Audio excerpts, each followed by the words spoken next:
Hey, what's going on, y'all? It's your boy Lump Dog, your favorite fantasy football commissioner's favorite fantasy football commissioner, and I'm back with another PPH video commissioner message, week number 7. Woo! Man, I can't believe it, man. We are going through the season so quick. Not much changed in the standings, as you can see here. Good old Dare Pair, the Brewdog, stays at with the number 1 seed. I'm actually happy for him, man. He spent a lot of years getting that toilet bowl trophy, and seeing him in first place all by himself is nice to see, man. It's good to see. Sometimes it's hard to root against people who normally lose, right? So he's winning. He's having a good year, and I'm happy for him, man. I'm hoping he wins it all, man. He's never won anything in the PPH, MVP, Cuck of the Year, anything really, a championship, nothing. He's not won anything other than the toilet bowl trophy when we had it. He won it multiple times, but that's really not winning. That's kind of losing. So again, I'm happy for the guy. I'm glad that he's in first. I'm not even sure if he knows it because he hasn't run any smack or said anything about him being in first place. But good for him. I'm happy for him. So again, not much changing in the standings. Got to give a shout out, I guess, to Return to Greatness 3.2. He's found his niche there, I guess, the right version, the 3.2 version. We've gone to the 32nd version of RTG, and it seems to be working. He wins another close nail biter. Again, a low scoring. He likes to say he's playing that aggressive defense, but really it's just luck, and he's winning them. So got to give it to him, man. A 4-3 record. Really, he should be like 2-6 right now. So for him to have like a 4-3 record is pretty amazing. So I know he's feeling good about himself. Some other guys I got to call out though, man. Jose and No Way Jose and the Juggernauts, especially the Juggernauts, man. You have been.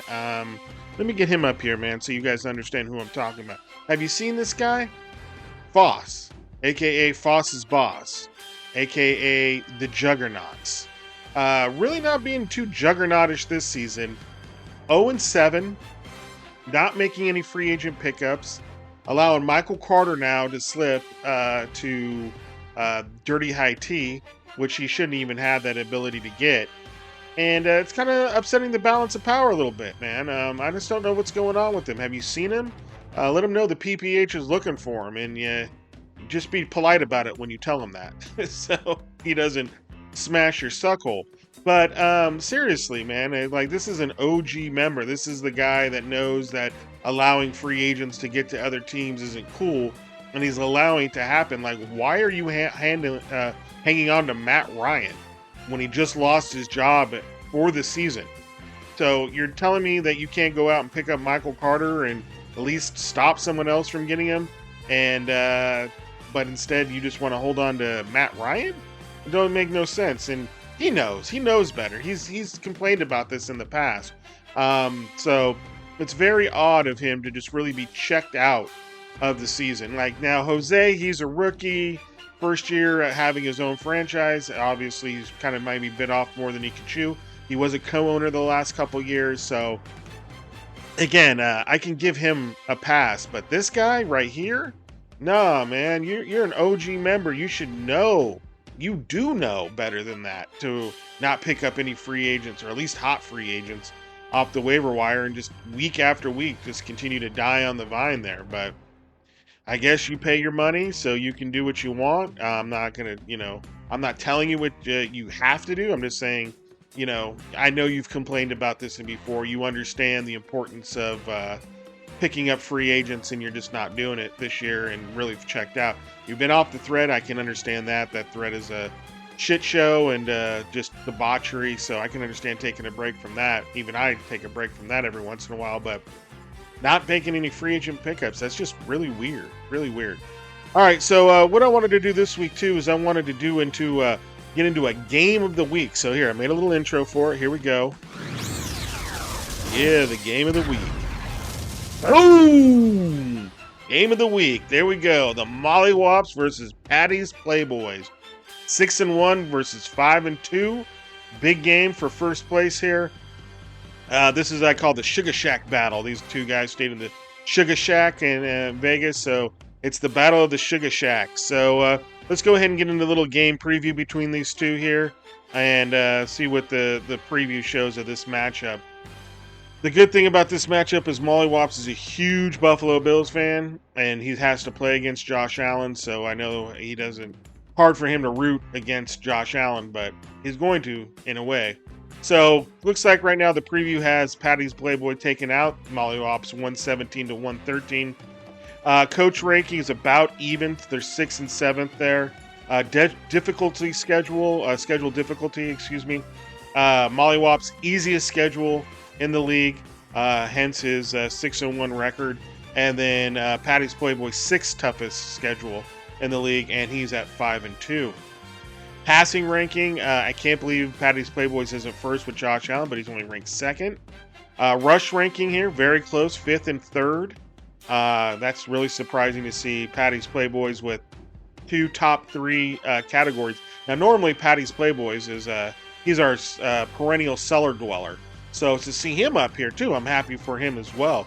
He's actually having a good season, and I'm happy for the guy. He also won half of the first 6 weeks weeklies, so he won 3 of them, not in a row, but he won 3 out of 6. So that's exciting for him. So he's having a good season. His receiving ranking obviously could use some help there, but he did get DeAndre Hopkins back. He did draft him, sat on him for 6 weeks. Good draft pick there, and was able to make it happen. Mollywops with the 3rd, so that's 3rd ranked receiving rank, so that's difficult to match up against. And then the defense there, Patty's Playboys in the middle of the pack, and then Mollywops there at near the bottom of the pack. Patty's Playboys has won the last matchup. He won 102 to 84 in week 12 of last season. Now, if you look there, though, Mollywops has just dominated this series 20 to 8. So, yeah, Patty's Playboys is due for some wins here. As you can see here, we got Josh Allen against Tua Tagovailoa. Tua. We'll just go with that. Tua and Allen. So, Allen, I think, against Green Bay. Green Bay's defense isn't anything special, and neither is Detroit either. They're one of the worst. So, this could be really high scoring for both quarterbacks, but you got to give it to Allen in that, right? You got to get a little edge. Aaron Jones against the Buffalo defense. That's tough. Kind of like the Buffalo defense on that. Fournette against the Baltimore defense. Again, another tough matchup, but Brady and the Bucks not playing well either, so that's not helping. That goes tonight, Thursday, so we'll see how that... Excuse me, tomorrow night on Thursday. Get my days mixed up. And then McCaffrey, we'll see if the Niners can get him more involved. He looked pretty good in his limited carries last week. Singletary, just don't know what's going on with him. Is he going to be involved in the passing game and the run game? Really don't know. He's on and off, so he's really a question mark there. Again, DeAndre Hopkins, Cortland Sutton, and that's in that London game. I never like my guys playing on Thursday or in London. Those are the ones I try to avoid at all costs. Christian Kirk, and so you got 2 receivers, both going in that London game. And then Brandon Ayuk, which I hear that Debo is questionable with a hamstring. So if he's out, Brandon Ayuk's going to look pretty good. He's got Kittle, too, and then Mark Andrews. So 2 top tight ends going at it there. Chris Olave and then Dante Foreman. I mean, this is what I'm talking about with Patty's Playboys. In the years past, he would have not ran out and got Deontay Foreman when he heard the trading of Christian McCaffrey. But he did. He's into fantasy football. He goes, picks him up, sticks him in his flex now instead of Jeff Wilson. And look at that. He's looking nice, man. I can't believe he did that. So props to Patty on that. I recognize it, man. Recognized game there. Sanders versus Tucker, and then the Saints D versus the Rams D. I do think Patty's Playboys is going to squeak this one out. I think it's going to be close as long as Tua is able to put up some points there against Detroit, which he should. With Hill and Waddle there, so but it's going to be closer than I bet you we all think it's going to be. But I do think Patty Playboy will pull that out in the end. So, all right. With that being said, that was the game of the week. Let's go ahead and let's get into the last week's scores, and I can just do that from right here. So let's go to Game Fantasy Tracker. And then we go into week 7. Here we go. Week 7, we'll start from right to left. In the first game, we had the rookie take out No Way Jose, 145.9 to 117.4. I mean, you're not going to have much of a chance when Burrow's putting up 74.1 points. And this is what I'm talking about. Again, going back to last week when I was talking about how our quarterback value of our quarterbacks are closer to a 2-quarterback league than a 1-quarterback league. It's not about starting the amount of quarterbacks, it's about the value and the points that they put up. In a normal standard league, 2-quarterback super flex league, you're looking maybe to get 74 points out of 2 quarterbacks. Burrow put it up all by himself, so just put it down right there in that first game in the morning. I mean, I think at the halftime he had like 300 yards and 3 touchdowns. So yeah, it was hard to even keep up with that. It looks like Travis Etienne put up 17.9 and now the number 1 back in Jacksonville. Rookie stuck it out with him through his struggles in the beginning of the season. I was trying to make a play for Etienne or try to get him Robinson, but he ghosted my text, and I don't know. He just doesn't like me, I guess, or something. I don't know. Doesn't want to make a trade or too busy, something. Marquez Valdez-Scantling with 12.1 and then 21 from the Titans D. I mean, No Way Jose put up a decent score here. 36.5 from Garoppolo, 11 from Tyler Algier, 10.9 from Pollard, 23.5 from Tyler Boyd. Wasn't enough to keep that huge score from Burrow down too much. And then 11 from the Raiders D. Wasn't enough. Takes the loss. Falls to 0-7. I know it's difficult to remain interested in fantasy football when after you're 0-5, 0-6, and now 0-7. Definitely difficult. But that is what it is, and rookie improves to 4-3. In the next game, we had, again, return to greatness, as I said. Take out the juggernauts, 81.9 to 76.4. Again, another low-scoring game here, but was able to pull it out, as we are calling Dookie now, the luckiest man in fantasy football. But I guess it's that 3.2 version that's really doing him well. Low output, but real aggressive defense. Lamar Jackson there for the Juggernauts, only 17.9 points. Joe Mixon, 15.1, 16.9 from Mostert, who's actually taken over there in Miami, looking good as the number 1 back there the last couple weeks. 14.9 from Robbie Gould, and wasn't enough. Only 76.4 points and falls to 0-7. Return to greatness, 24.7 from Kenny Pickett. Actually had Justin Fields, dropped him for Pickett. Would have done better with Fields. Ended up picking him up this week, but he has Hurts back, so not sure when he's planning to play him, but whatever. Maybe he's looking for trade bait or something. 19.3 from Ejome Benjamin, and then that was it, man. That was enough to get it done. Came down to that Monday night. Again, last week it came down to Monday night with him and me. And then now, or it wasn't last week. Yeah, it was last week, because it was week 7. It was in week 6 he beat me. And then Myers from New England there, 9.4 with that touchdown, which was enough to get it done for him. All right, in the next game, we had the haters take out Dirty High T, 105.5 to 96.4. Aaron Rodgers with 31.4 points. Ezekiel Elliott with 17.7. Kenneth Walker, the third. Big game, 30.8, looking like a stud number 1 running back, so good draft pick there. But 10 from Carlson, and that was really all about that for the haters. Corey Davis with that 0 kind of sticks out, but is what it is, and gets the win, improves to 4-3. Dirty High T falls to 3-4. Derek Carr with 30.1, 14.8 from Henry, 12 from Taysom Hill, and then that was it. And only 96.4 points wasn't enough to get it done. Falls to 3-4. And the next game, we had the Mollywops beat Basket of Deplorables. God, look how close that was. 92.8 to 89.4. Again, this game came down to Monday night with the Patriots D not being able to close it out there for Basket of Deplorables. Falls to 4-3. Mollywoppers improves to 6-1. 33.6 from Tua. 14.2 from Bryce Hall, but loses him for the season, so that's a blow. Now he's crying and whining, "Oh, my season's over. It's a fire sale. Everything must go. My season's done. I've lost 1 player." I'm just crying, man. I'm just tired of it, dude.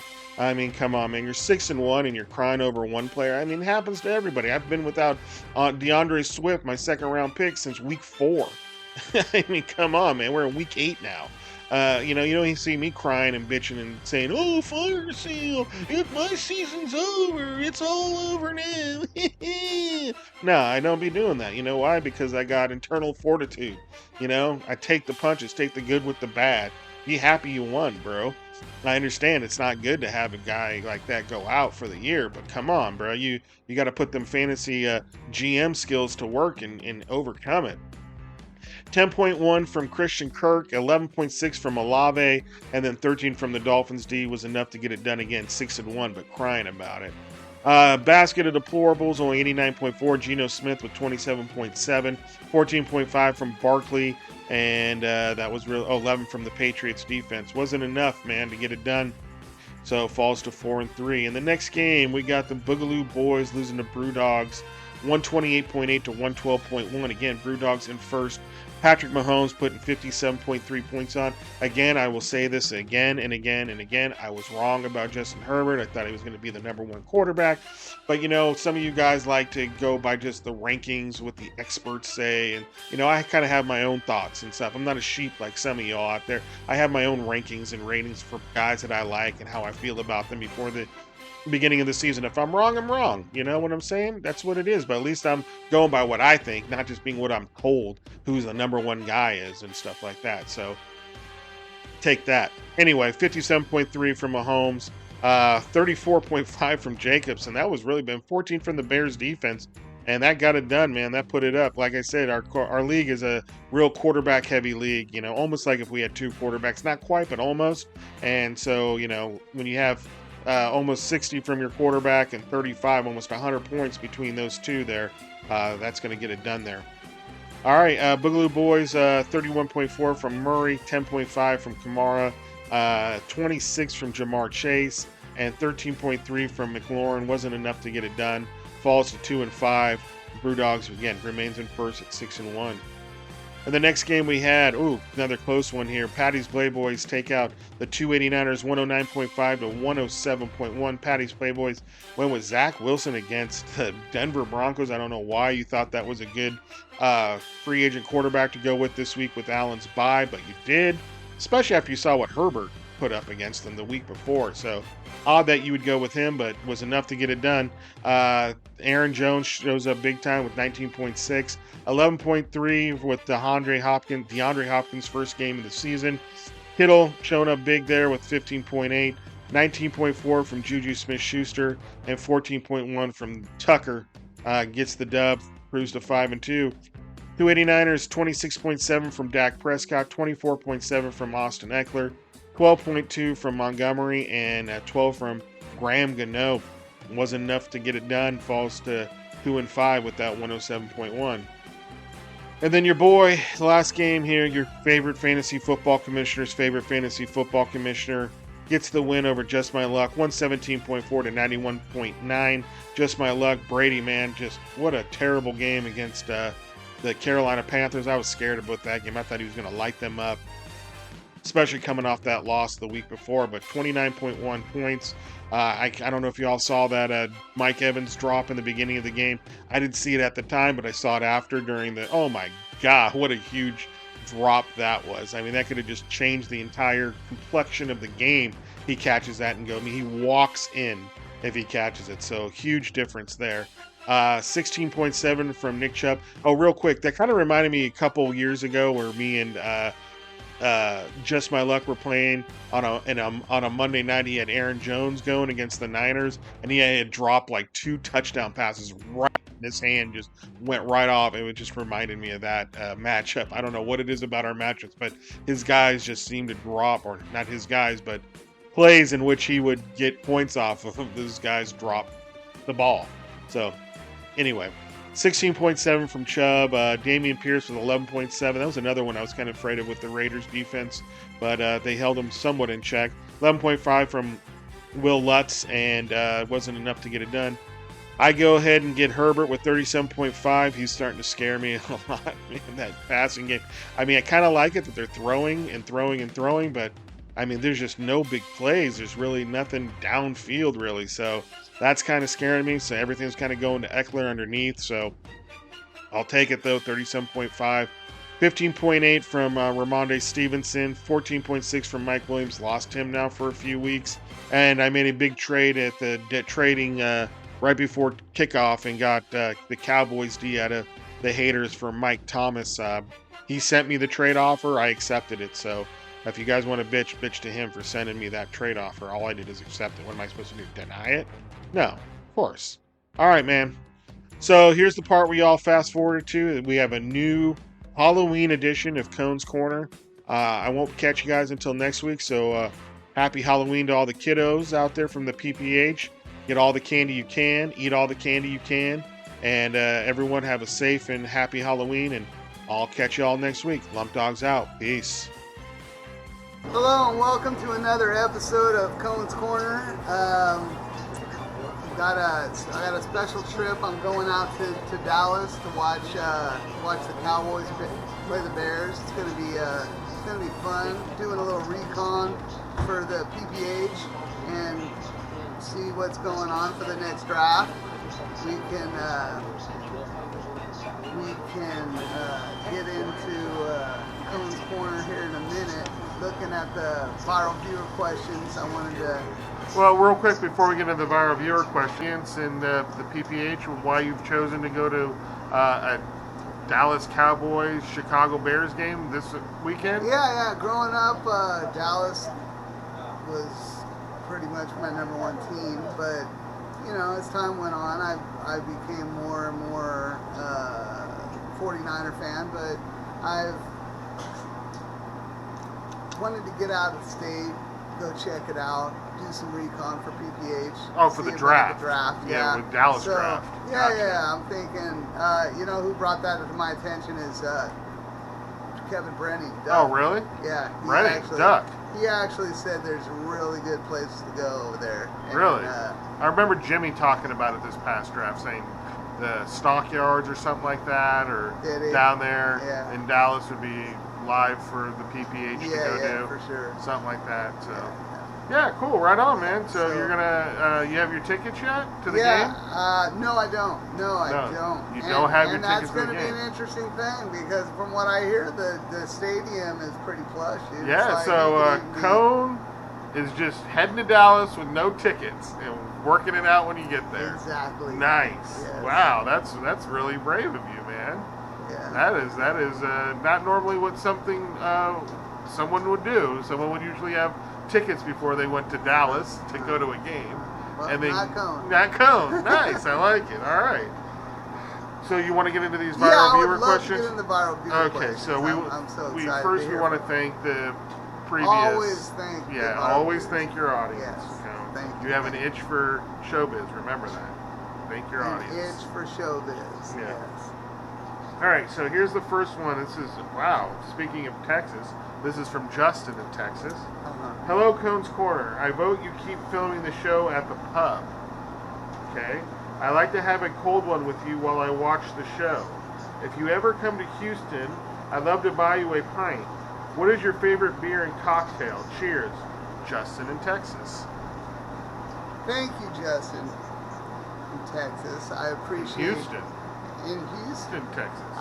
You're going to be in Dallas. And I'm going to be in Dallas, yes. My beer of choice would be probably, well, I go back and forth. I like Corona, I like Coors Light, and IPAs. Go back and forth on all beer. So you don't have a favorite? I don't really have a favorite. What about a cocktail? Do you have a favorite cocktail? I would say I like sipping whiskey. Whiskey? Yeah. Okay. Cool. All right, this was a local. This is in San Jose. Hi, Cone's Corner. My vote is for the ice cream parlor. I'm sure that our family isn't the only one who watches the show with their children, and frankly, sometimes the alcohol use on the show is inappropriate for your younger audience. Oh, jeez. Just a thought. Thank you for hearing me out. Tell the commissioner hello. Carlo in San Jose. Really no question, just a statement. He doesn't like the alcohol use for the younger viewers. Well, I thank you, Carlos in San Jose, and this is an adult PPH league, and we consume alcohol. And we do ice cream yeah, too. and we do ice cream as well. But I appreciate your thoughts. All right, this is no females this week, just Robert in DC here. Hey Cone, thanks for taking my email. I like when you do the show from the Dairy Queen. My grandma used to take me to the Dairy Queen after church every Sunday for Frito pies and Blizzard ice cream treats. What is your favorite flavored Blizzard? Try the pecan cluster if you haven't yet. Robert in DC. Well, thank you, Robert.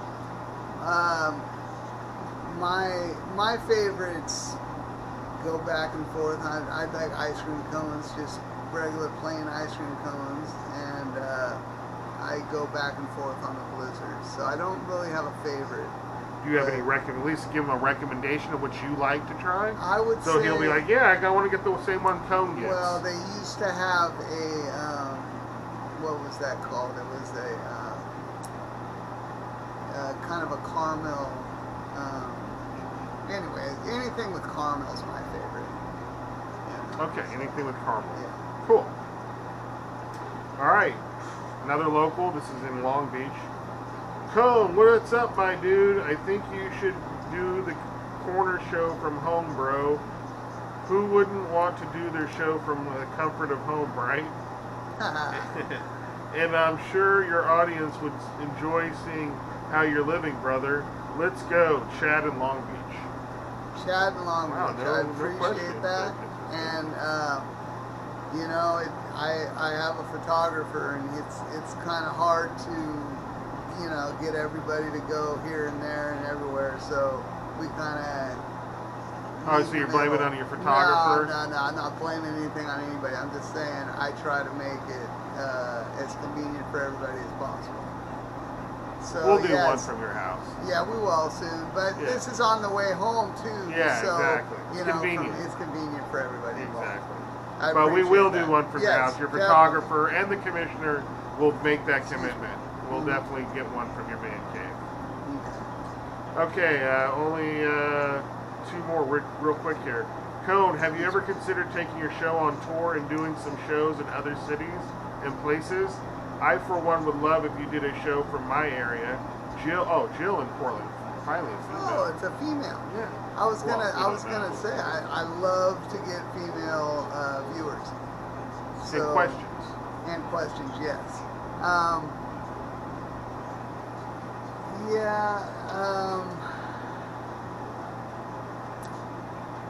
I'm gonna have to have you repeat the question because. The question is pretty much. Have you ever thought about taking your show on tour and doing some shows in other cities and places? I, for one, would love it if you did a show from my area. That was in Portland, Oregon. So, you think we could do a Cone's Corner from Portland, Oregon? The only way I would do another Cone's Corner out of this area would be if we went on our draft and we had a Cone's Corner on the draft. Or just the and draft. I think Other that would than be that, the only, because we're keeping it local as convenient for everybody involved. Well, maybe one day. Maybe one day. Yeah, we could go to maybe down, I don't know, Monterey or something, or maybe do one from Vegas during the rules meeting or something. Yeah, exactly. Yeah. Okay. All right, last one here. Dear Cone's Corner Show, I vote for you doing the show from home. Wow, another home. Another home. I bet you live in a trailer park. Wow. Cherry in Wichita, Kansas. Cherry. Jerry in which Jerry? Jerry in Wichita. Thinks you live in a Kansas. trailer park. You know, it's close to a trailer park. Oh, it's very close. So it's a trailer park on a golf course. Yeah. I appreciate. That's how we do out here in California, Jerry. We have our trailer parks on golf courses, and that's how Cone lives. I appreciate your input, Jerry, and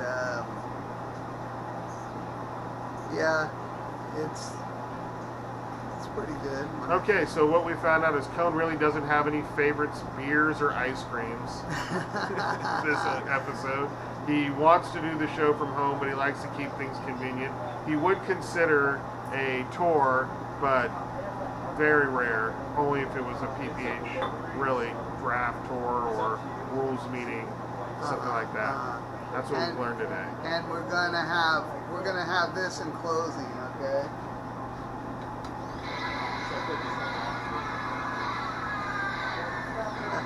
Happy Halloween to everybody from PPH. Especially Coach Corner. Yes. Happy Halloween. Happy Halloween.